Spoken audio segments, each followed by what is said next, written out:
पुणे लोकसभा निवडणुकीसाठी 2 दिवसांपूर्वी मतदान पार पडलेलं आहे। लोकांनी मतदानही केलं, निकालही लागेल। पण त्यापूर्वी आता भाजपला पुणे शहराकडनं एक अहवाल, वस्तुनिष्ठ अहवाल जो आहे तो प्राप्त होणार आहे। त्याआधी हा अहवाल नेमका कसा असणार आहे, काय याच्यात साधारण याचा समावेश केला आहे, कशा संदर्भात हा रिपोर्ट असणार आहे, या संदर्भात चर्चा करण्यासाठी माझ्यासोबत पुणे लोकसभा निरीक्षक श्रीनाथ भीमाले आहेत।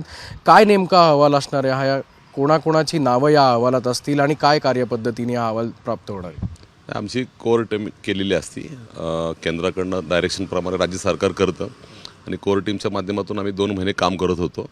आमचे चंद्रकांत दादा पाटील, त्यानंतर राजेशजी, धीरजजी घाटे, आम्ही आणि मी स्वतः अशी टीम आणि त्या टीमच्याद्वारे आम्ही काम करतो। त्या मतदारसंघातले आमदार असतील, शहरात प्रभागाचे अध्यक्ष, मतदारसंघाचे अध्यक्ष असतील, साधारण आढावा घेत असतो की प्रत्येक भागामध्ये आपली जबाबदारी दिलेली आहे, ती जबाबदारी तुम्ही काय पूर्ण केली, किती टक्के मतदान झालं, किती बूथपर्यंत पोचलो, बूथवरती 50%चं अभियान कोणी पूर्ण केलं, 50 प्रमुखांनी किती ठिकाणी जाऊन काम केलं, लोकप्रतिनिधींनी आपल्या भागातलं मतदान काढण्यात किती प्रकारे यशस्वी केलं, ही टीम आहे, प्रत्येक भागाला जोडून दिलेलं असतं।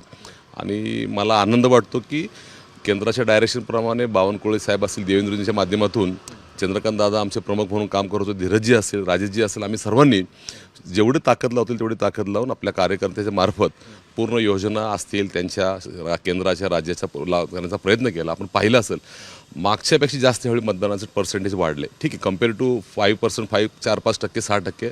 आणि आज आपण पाहिलं असेल की सर्व केंद्रावरती सकाळच्या रांगा 26%, 28%, 30% झालं।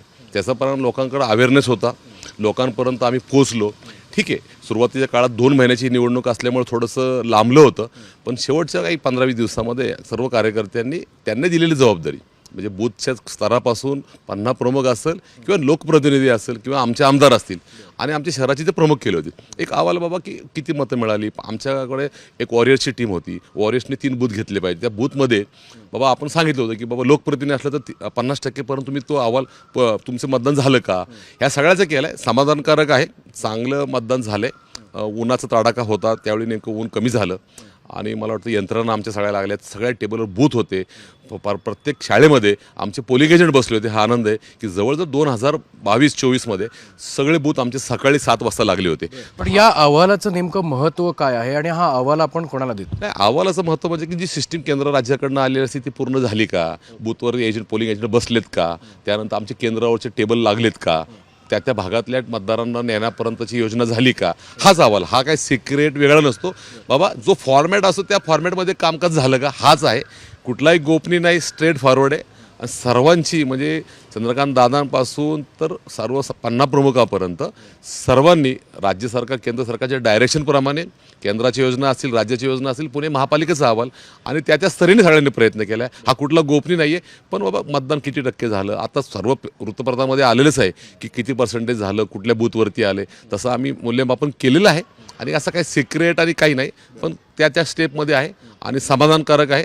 राज्यात काल बावनकुळे साहेबांनी आमच्या झूमवर काल मिटिंगही घेतली, त्यांनी समाधान व्यक्त केलं, देवेंद्रजींनी समाधान व्यक्त केले। शेवटी ही इलेक्शन असते, इलेक्शनमध्ये मताधिक्य आणि किती पर्सेंटेज येणार आहे हे तर मला वाटतं आम्ही कॉन्फिडंट आहोत की निवडून तर येणारच आहेत। किती मताधिक्य ह्याचा जो अनुमान न करता आम्ही लोकसभेची सीट आम्हाला मिळते, आमच्या कार्यकर्त्यावर तेवढा विश्वास आहे आणि आम्ही जे पाठवलं ते योग्य आहे। कुठल्या गोष्टींवर मूल्यमापन या अहवालात केलेलं आहे आणि साधारणपणे आता काही महिन्यांनी विधानसभा निवडणुका देखील लागतील, त्या विधानसभेच्या निवडणुकीच्या अनुषंगाने देखील हा अहवाल महत्त्वपूर्ण असेल का आणि त्याच्यात विधानसभेमध्ये कुठल्याही त्रुटी राहू नयेत म्हणून देखील हा अहवालाचं महत्त्व वाढतंय का? हां, अहवाल हा काय मी मागाशी सांगितलं गोपनीय नाही आहे। आम्ही ABCD कॅटेगरीमध्ये बाबा 50% झालं आहे का, बूथवरती किती लोक आहेत, किती मृत आहेत, त्या बूथ प्रमुखांनी काय काम केलं आहे, लोकप्रतिनिधी गेला आहे का, ह्या काय असं कोणाचं मूल्यमापन करण्याचा अहवाल नाही आहे।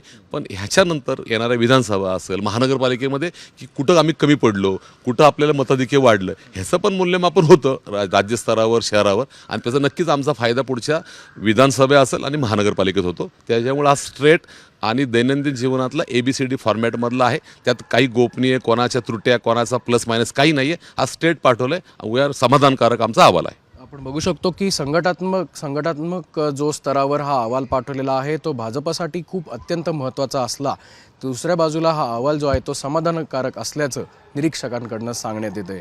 कॅमेरामन आदर्श कटकेसह अक्षय बडवे, साम TV न्यूज, पुणे।